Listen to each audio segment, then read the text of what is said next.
Hey everyone, welcome to Hit the Apex podcast. It's Jawad here as always. Thank you for joining me this week after the Bahrain Grand Prix. We're one race into 23 for the season, and from what I hear from all accounts, looks like people have already given up on the season, which is a bit sad and disappointing as well. Including George Russell as well, and that doesn't really paint a good look for the sport, does it? When one of the drivers is like, given how Red Bull performed over the weekend, that it will be, difficult to not to see them win every race or whatever. So, what do you all think of that? Are you of the belief that Red Bull will win every race this season, or Max Verstappen will win every race this season?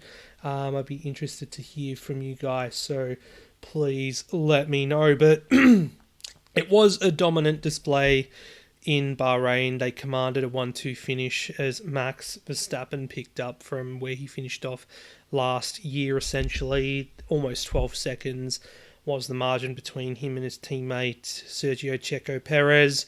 They nailed their two-stop strategy, started on the soft tyre, another set of soft tyres, and then hards to take them through.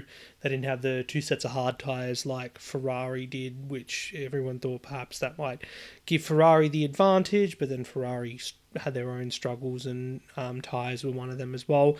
And Max, of course, leading from pole position. So an interesting narrative throughout the weekend, given Aston Martin, there was validation of the speed that they showed in testing and then the pace during practice as well. I mean, Fernando Alonso topped 2 practice sessions this weekend, FP2 and FP3, and then in qualifying came short in 5th, I guess, and, saying that he came short in 5th for an Aston Martin is, this time last year would be like 5th was like pole position for them, but to be down in 5th or whatever, and then showing the race pace again on Sunday. So we'll talk about Alonso and Aston shortly, but it was a nightmare of a start for Ferrari and for Charles Leclerc.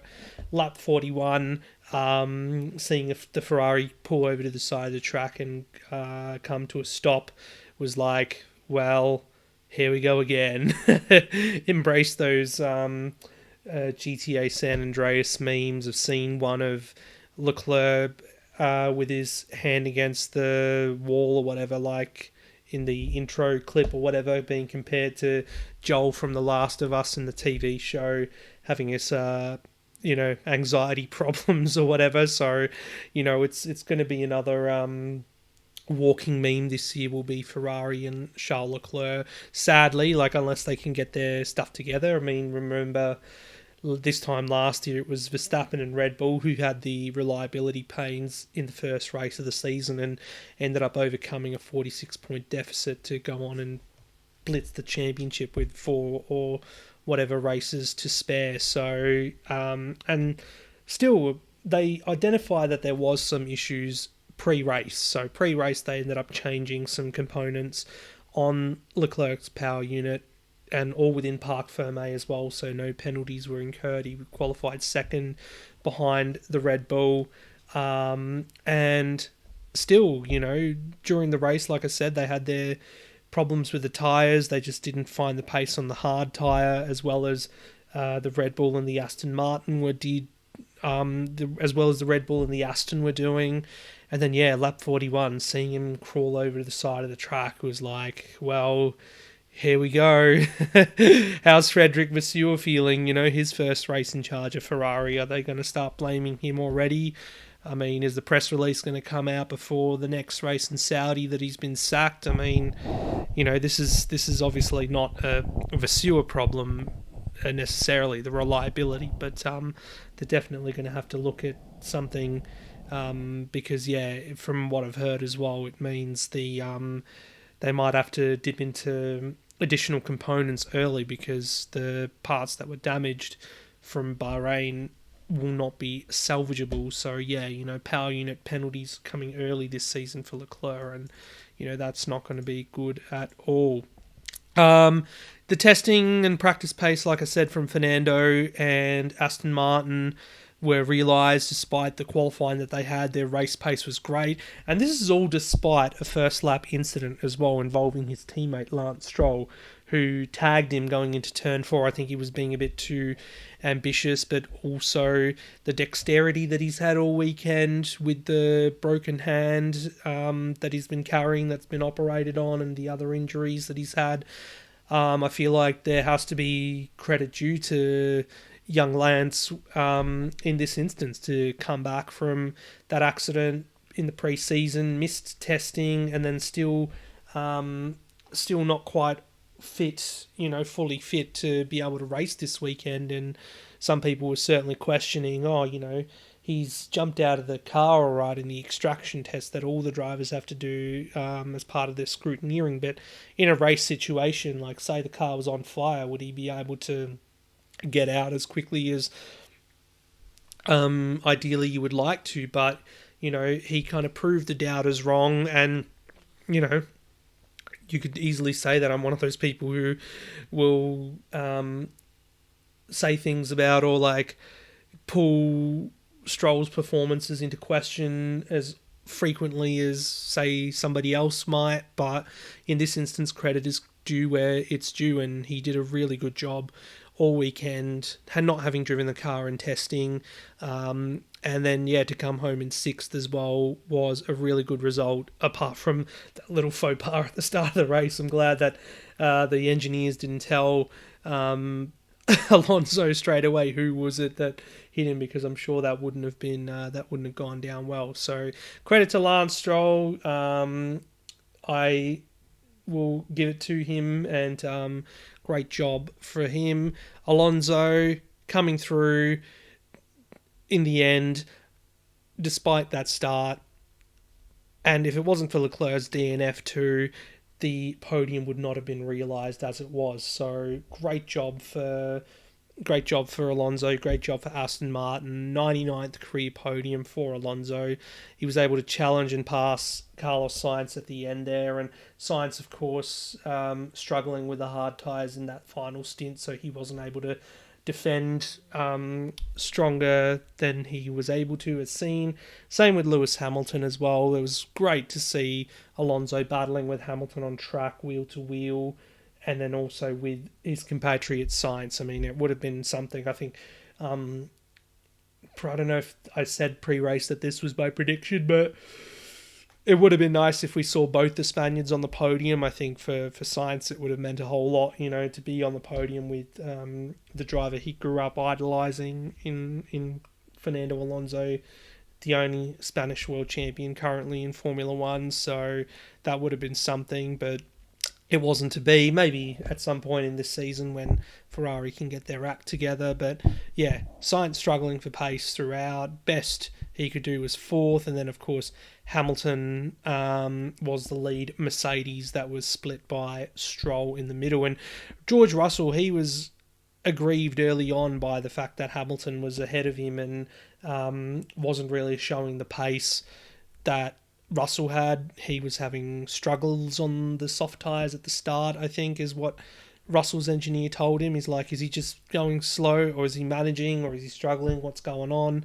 And his engineer saying he's struggling. So, but Lewis had the last laugh in that respect, coming back and finishing 5th, and then Russell in 7th. But not a good weekend, or it wasn't for Mercedes. I mean, if you're Toto Wolff, you're saying it's one of the worst weekends ever that they've had.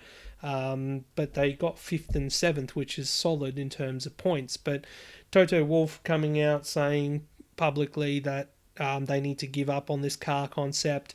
What's obvious is that doesn't look like that they've actually made many gains from last year. At the end of last year, they got as far as they could with what they had, with the ATR time and the cost cap as well. They got as far as they could. And it would really just take a whole winter, of development to be able to come back and, come back with a different car and be up there again. But obviously that's not happened, so it's really annoying, I guess, for the Mercedes fans and for the Mercedes people involved as well that they're not able to fight just yet. So are they going to have to do what McLaren are doing and bringing a big upgrade in a couple of races time to hopefully get them out of the hole that they're currently in? But yeah, fifth and seventh, not bad. It's better than a DNF, but they're not really there with Red Bull, which is what they want to be at the moment. And also, when you look at Aston Martin are a customer team of theirs, and for them to be second quickest at the moment behind Red Bull, it's like, well, they're our customer. They take a certain amount of components from us as well, in terms of the rear end and whatnot, whatever they're allowed to. What are we doing wrong here that they're doing right? So it seems, Aston obviously following the Red Bull side pod concept, they've obviously had a bit of success now with that. So it will be interesting to see how things move forward. Rounding out the points, Valtteri Bottas, Pierre Gasly, Alex Albon, all three of them great performances in the race. Neither of them qualified in the top 10, so Bottas kind of anonymous in qualifying, as was his teammate Zhou Guanyu. He was 12th, was Bottas. Pierre Gasly ended up starting the race plumb last in his debut for Alpine, which is rather sad, and that was not even... you can't say, he had his lap time deleted, which is why he got sent to the back. He was already knocked out in Q1. He was 18th, 17th or 18th, quickest only.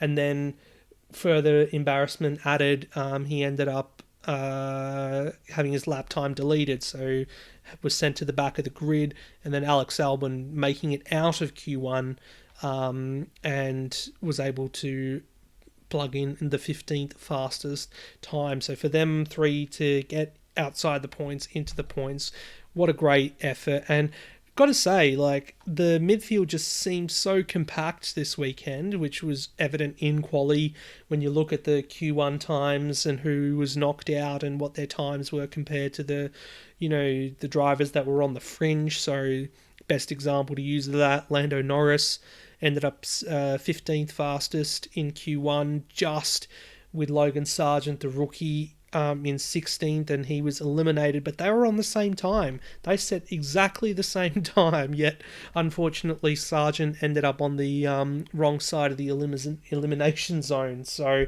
that just shows you how quick, everyone is and how close these guys are. And I think the overall spread in qualifying was 1.1 or 1.2 seconds across the 20 drivers. So, what a great little spread there is between all of them. So that was really exciting to see how qualifying fared and, how compact the grid is at the moment. We also saw the likes of Logan Sargent, Kevin Magnussen and Nick de Vries move forward in the race as well, which was really good. Sargent on his debut in F1, De Vries starting his full-time career for AlphaTauri. Nico Hülkenberg unfortunately went backwards during the race. He qualified 5th, and there was that optimism there at Haas that they could be on for a good result like they were this time last year, but that unfortunately didn't come to fruition. Esteban Ocon had probably the worst race. Leclerc was pretty bad with the DNF, and say what you will about McLaren, but I think, Ocon copping 3 separate time penalties. First one for being outside his grid box at the start. I think it was very marginal, but the rules are rules. Then second time penalty was for the fact that he didn't serve the first time penalty correctly, which was hilarious. And then when he came to serve the second penalty, he got caught speeding and was very, very marginally over the limit. So he finished not even last. I think he was second last. Oh no, he didn't even finish, sorry. He ended up having to retire from the race. So I think Alpine's yep, let's kill it. It's been pretty miserable today for us, and then there was some kind of reliability problem going on there. It was Lando Norris who came in last, and what a sad state of affairs for McLaren at the start of this year. And as you know, I'm a big McLaren fan. But it's been nothing short of a disaster, and that's not even taking into account that team management, Andrea Stella, Zach Brown are basically like, yeah, we missed our targets in the preseason, and we've basically got to wait for upgrades to come in Baku, which is round 4 at the end of April now, so another month and a bit to look forward to those. And regardless of that, for Oscar Piastri to be out with reliability problems, like I think it was an electrical issue that put him out of his first race on lap 14, that was pretty sad. And then Lando Norris just having this pneumatic air pressure problem where they had to bring the car in every few laps to top up that air pressure or whatever. So the fact that, that ended up being 5 trips to the pits for him, including his 2 pit stops that he did for tyres, is ridiculous. And then finishing how many laps off the lead and way behind Zhou Guan Yu, who, Alfa Romeo quick thinking to bring him in at the end of the race for an extra set of tyres to get the fastest lap. Not that it would get him any extra points being outside the top 10 or get him that point. The fact that Gasly had it originally and, Alfa Romeo think that Alpine are going to be their main competitors this year, so why not, take points from them as early as we can. So that was good thinking from Alfa there, but just an embarrassing kind of day for McLaren. Piastri himself, bit self-critical after qualifying, saying, yeah, it was all my bad. They got caught out by a red flag in Q1, and then he made a mistake on his, what should have been his best lap at a Q1, whether that would have got him forward or whatnot. Oh, sorry, big yawn. Whether that would have got him out or not remains to be seen. But yeah, they're really going to have to show something in the next couple of races, regardless of whether the update's going to come in Baku or not. Because, like Norris said in the preseason, if we were truly a top team, you wouldn't be waiting for this sort of upgrade 4 races into a season, and Mercedes sort of getting the same vibe at the moment with them with where they're at. So yeah, that pretty much was the Bahrain Grand Prix. Not like it wasn't a boring race by any stretch of the imagination. We had some great battles. It's great to see how close the midfield is.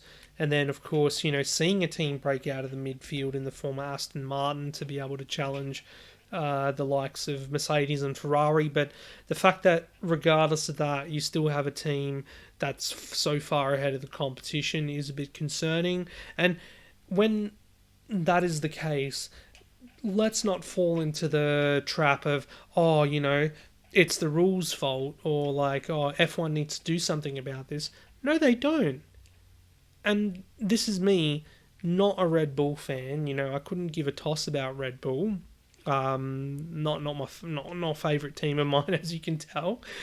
Similarly with Ferrari, the onus is on the team to do a better job. They need to be clever about how they develop their car. And, when you look at the likes of McLaren and Mercedes as well, they clearly come into the 2022 rules, going back 12 months, not having the right car. And, that they've clearly not been able to develop themselves out of it. So, you've got to start talking to your designers and your engineers and whatnot and trying to make decisions and get to conclusions up there, rather than saying it's the fault of the rules. Because Red Bull, they hit the ground running. They had the concept nailed. Adrian Newey's been at it for years. And then now that Aston Martin have got their hands on Dan Fallows as well, who's worked under Newey for a very long time.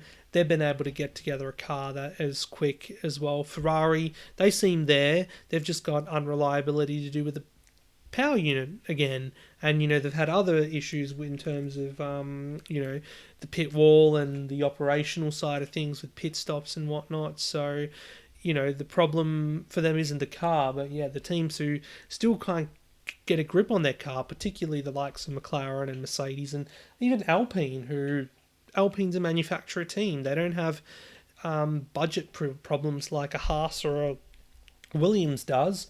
So, it really is, I've got to say, that the new rules, as painful as it is for fans of those teams, and of course I'm a McLaren fan, it's really catching out the teams that just can't, get together a good group of designers, or just don't have the brains there like you do at Red Bull and Aston now. So that's probably where my disappointment lies. It's not necessarily going to be with I'm disappointed that only Red Bull are winning, because good on them, they've done a great job, they can win all they like. It was the same with Mercedes in 2014, 15, 16, where neither Ferrari or Red Bull there could challenge Mercedes for the championship, so we had both Rosberg and Hamilton at it.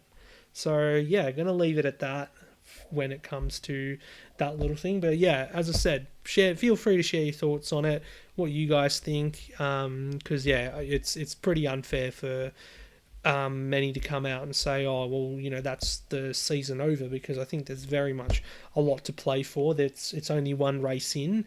And, we could see Ferrari, when they're reliable, for example, win. And what about a title challenge from Aston Martin? That would be quite surprising. Or maybe I'm just being optimistic. Who knows? Anyway, let's move it on and talk Supercars now, because the Supercars Championship returns this weekend. The Newcastle 500 is the season opener, and of course Newcastle returning as well to the calendar for the first time since 2019, not having a race up there for a couple of years due to pandemic related reasons. And also, I think what's more exciting is the fact that Gen 3 is finally here, and it's not been without its issues as well. Even recently, the fact that a couple of test days had to be cancelled because teams were running against the clock to actually get their cars prepared. And then when they did roll out to do a test at Sydney Motorsport Park, which was open to the fans, of course, terrible day weather-wise, but they were still able to get some running. The parity debate started again, as it does in Supercars all the time. This time it was that the Camaros were dominant. I think there was like 11 of the top 12 cars in the combined times through that test were all Chevrolet Camaros. And there's 25 cars on the grid, and 11 of them were Camaros at the top. And David Reynolds coming out afterwards, making a comment saying that they're in a different sport basically at the moment, comparing it to, other sports people who would take steroids versus people who don't take steroids or peptides, whatever. And it's not a good look, it's not a good look, but I guess the real acid test for Supercars will be when they hit qualifying on Saturday, the first qualifying ahead of the first of two 250k races, and whether, what are the gaps, what's the spread of cars when it comes to the Camaros versus the Mustangs. If there's an obvious advantage, of course, between them, then you've got to say the VCAT testing that they do, the aero testing, needs some kind of questioning, because how is it that they can't identify parity, a disparity between the two manufacturers early on? Of course, there's going to be a bit of protection there on each side, or, they're going to, if representatives from each side will, during the process be like, oh, yep, that's fair, trying to protect their own manufacturer's best interests. But come on, this is just ridiculous that, again, we're having this debate. Gen 3 was supposed to be that equalizer, given that Gen 2 was pretty underwhelming, and when we had the Mustang come in there in 2019, we had that huge debate back then about, parity and how it was just way quicker, and, the Commodores couldn't really keep up, and then some aerodynamic changes later, all seemed to be well. And then for the next few years, we had Commodores and Triple Eight dominate, especially Shane Van Gisbergen. Him being at the top of his game was a major factor of that. So, it's just, I think it won't be till qualifying will we see, where they're really at in terms of, one lap, the ultimate pace, and then in the race as well, it's going to be an interesting thing seeing how they can race with these cars. Newcastle is not really representative anyway of some of the other tracks we go to later in the season. So this year there will be 12 events, so no Pukekohe, no Perth. Night race, they will still have Perth as a super sprint though. No Winton, sadly, as well for Victorian fans. That's a bit of a bummer. But when they go to tracks like Symmons Plains and Albert Park and whatnot, good to see though that the Sandown race will be back to the 500 format. So always a big fan of that. In terms of drivers, we've got Cameron Hill coming in from Super 2. He'll be off to Matt Stone Racing. Todd Hazelwood going to Blanchard Racing in the Mustang, and Tim Slade stepping in at Premier Racing for Chris Pither. So that will be an interesting combination. I think a strong combination between Slady and James Golding at Premier Racing. They were looking quite strong at the end of the year, and Golding was able to get a couple of top 10 shootout appearances as well. Jake Kostecki out at Tickford. Declan Fraser comes in, so that's a bit of a good signing there from Tickford to get Declan Fraser into the car. Of course, he was with Triple Eight and did the wild card there last year with Craig Lowndes, so for them to pick up Fraser and get rid of Kostecki is a good choice. And of course Matt Payne coming in at Grove Racing for Lee Holdsworth, who will be back at Walkinshaw Andretti United as a co-driver, so that's very exciting to see. Is Shane Van Gisbergen going to win again this year? That's the big question, and being in this whole new generation of supercar, it is going to be interesting. I think on ability, Shane is still the best out there. Brock Feeney, it was good to see him strong towards the end of the year and with the Adelaide 500 win. But what about the likes of Chaz Mostert, Cam Waters, Anton De Pasquale, Will Davison even?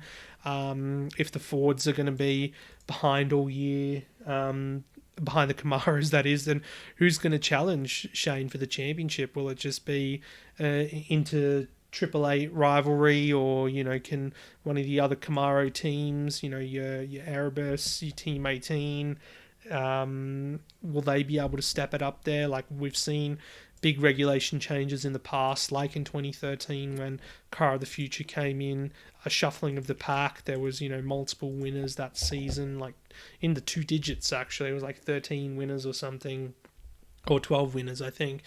But again, they're not going to be consistent enough to fight for a championship, you'd think. So it will be interesting to see how that all plays out. So yeah, that's that. That's Supercars. Look forward to wrapping it all up and talking about it in a couple of weeks. So it won't be back until after the next round of the championship in Saudi, in F1 wise. But until then, thanks very much for tuning in. Make sure you check out all my other links through the Linktree in the description. There's Twitter at Hit the Apex Media, my Instagram, and also theraw.com, which I write for. Live blog as well for Formula One, so look out for those. And of course, shout out to the lovely people at Grid Talk, the F1 Grid Talk podcast as well, so be sure to check them out at F1 Chronicle. So yeah, thanks very much, and I will see you guys next time.